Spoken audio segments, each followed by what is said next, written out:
दिनै जोङो गोबाव सम जि जोंनि माने देरहाखांनायनि उनाव जों जि मोनसे जमाहाय मोनसे जोङो सरकार बानायबाय आरो बे सरकारखौ जोङो जि रोखोमनि माने खस्थ'नि गेजेराव दानाय जादों बेखौ गासिबो रायजो राजाफ्रानो मोनथिजोबदों आरो दा दिनै बेनिखायनो गोबाव सम जों एसे आसलते मेंनायबो मोनदों आरो जोङो रायजोफोरजों थानानै मोनसे सेलिब्रेसन माने जों बाक्सा डिस्ट्रिक्ट हिसाबै जिखिनि जोंनि माने बिजेपि जिएसपि आरो इउपिपिनि बिजाथिफोर देरहादों दा जों गासिबखौबो लानानै दिनै जोङो मोनसे देरहानाय उत्सब फालिदों बेवहाय जों दिनै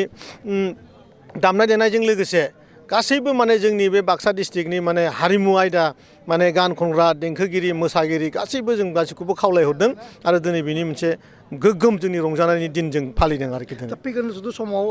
बिटिआर जुदि सरकाराव बेयाव माबादि माने खामानि मावनांगोन नोंथांमोना आसा औ जोङो एबार सोलायनायखौ जि रोखोमनि मोनसे आगोलाव दोननानै जोङो चेन्ज लाबोगोन होननानै रायजो राजाखौ खोथा होबोदोंमोन आरो दिनै जों दाबो बे जायगायावनो स्टिल माने गसंनो हादों मानो होनबा जों दा स्टार्टिं अबस्थायावनो थांनाय समाव बिपिएफ सरकारा जि रोखोमनि जाख्ल'दोंमोन आरो जों जाय बाथ्राफोरखौ बुंदोंमोन बेफोर खोथाया गासिबो रोखाजोब जों दा दिनै फाइल नायनो मोनदों आं स्पेसियेलि पिडब्लिउडिनि एडभाइजार हिसाबै दिनै आं बे खोथाखौ बुंनो हायो रोखायै जे रोखोमनि लाइबिलिटि देखायनानै दोनदों बिथाङा 900 क्ररनिबो बारा दा बेफोर फैसाफोरखौ जोङो दा स्कुटिनि खालामगासिनो दङ आरो बे खोथानिफ्राय मोनसे रोखा जायो जे माने गोबां माने जोंनि जि माने बिटिसि ओनसोलाव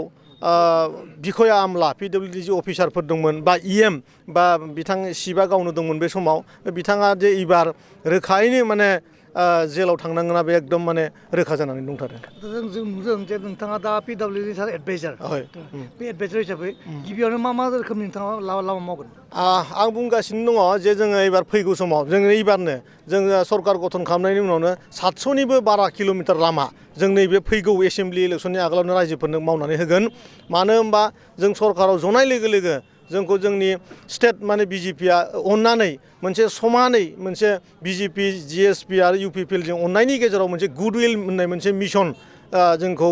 दानानै होदों आरो बे गुडविल मिशननि दारैनो जोंनो 700 किल'मिटार लामानिबो बांसिन हाबाफारि मावनो हानाय 500 क्रर जोंनो फैसा पेकेज होदों आरोखि दा जों बेजोंहाय गोबां लामा मावनो थाखाय आं पिडब्लिउडि एडभाइजार हिसाबै आं रेडि जानानै दं आरोखि दा